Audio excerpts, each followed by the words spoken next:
po Facebook. Maagla, magandang hapon. Kasama ko si Sir Jay Sakas. Sir, ano pong pangalan niyo po? Po, Akado po, ayun no. Big time. Sasamahan po niya kami sa pinayagan po kami rito sa Villa Apolonia. Anong ay kay Tambog no? Purok 2. Sir, ano to? Ilang steps to, sir? 200. Mataas din pala. Hihingalin ka rin pala rito. 200 steps. Yun, lino.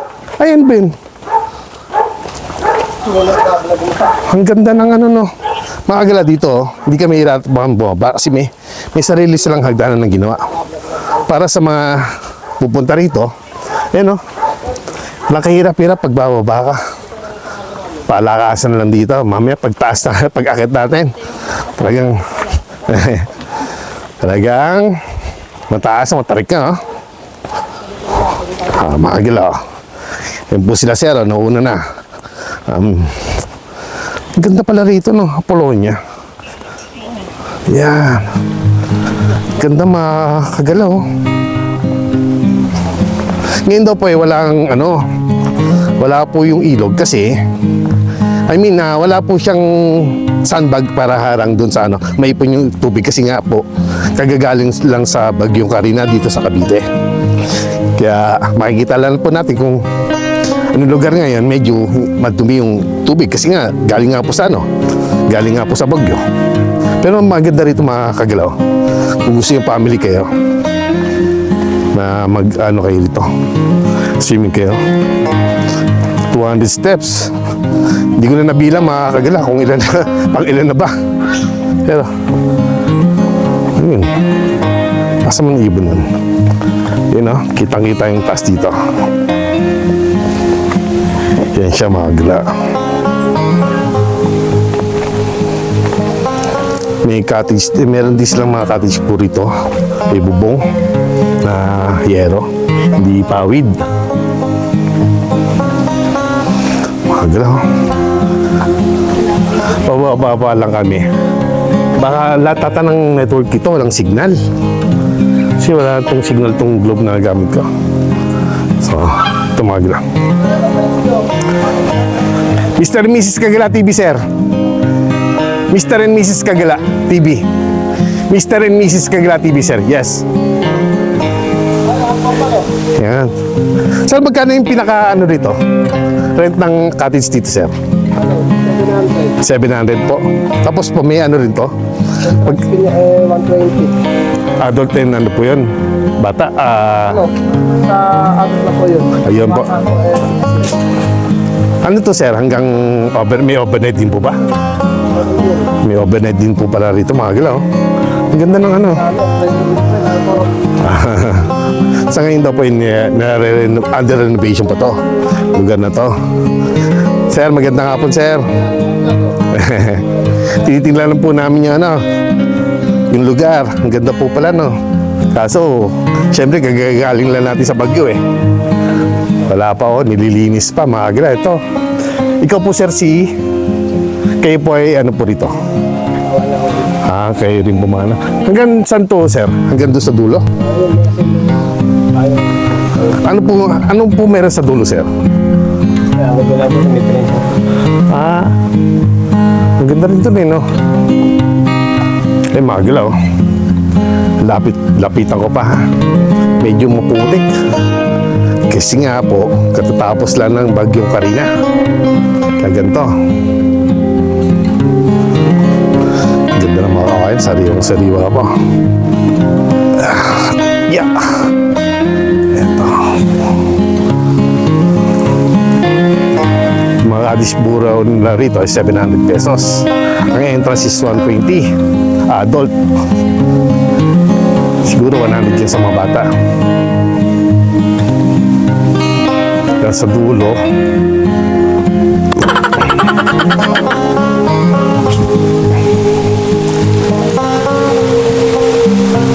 Nakagalaw.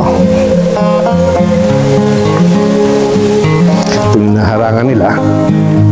Pag ayos po dito, malinis po dito. Malinaw tong ilog na to. Hanggang sa dulong ganda, no? Nakagala.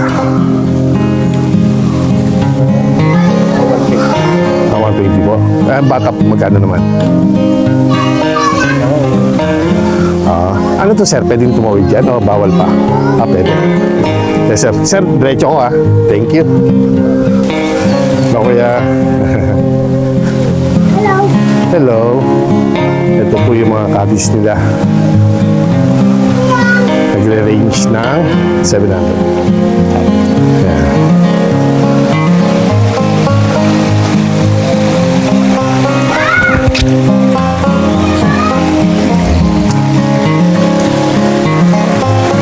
Yan, mga kagila, meron din silang yung parang duyan-duyan.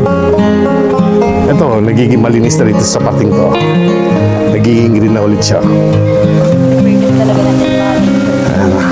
Masarap dito mga gila. Ang hangin. Masarap. Masarap na hangin. No? Magmumuni-muni ka rito. Tapos, papakalunod mo sa ilip mo. Joke lang po mga gila. Eh, mahal, huwag ka dyan. Daka. Saan nagilid dyan? Sa ako, lagi ko sinasabihan to na. Pag nagpupunta sa mga gilid. Kasi hindi natin masasabi. Hindi talaga ako marunong lumangoy. Hindi ko siya masasagip. Ang gagawin ko lang talaga i-video siya habang nalulunod. Tigis ng ulo Pero hindi naman mangyayari sa amin yan. Dahil may guidance ng Panginoong Jesus. Ay, mahagla. Ganda. Ganda sa dulo kaso nakakaano ng pumunta sa dulo. Ito magid ng pipe. Yan po, may mga bata na rin naliligo doon.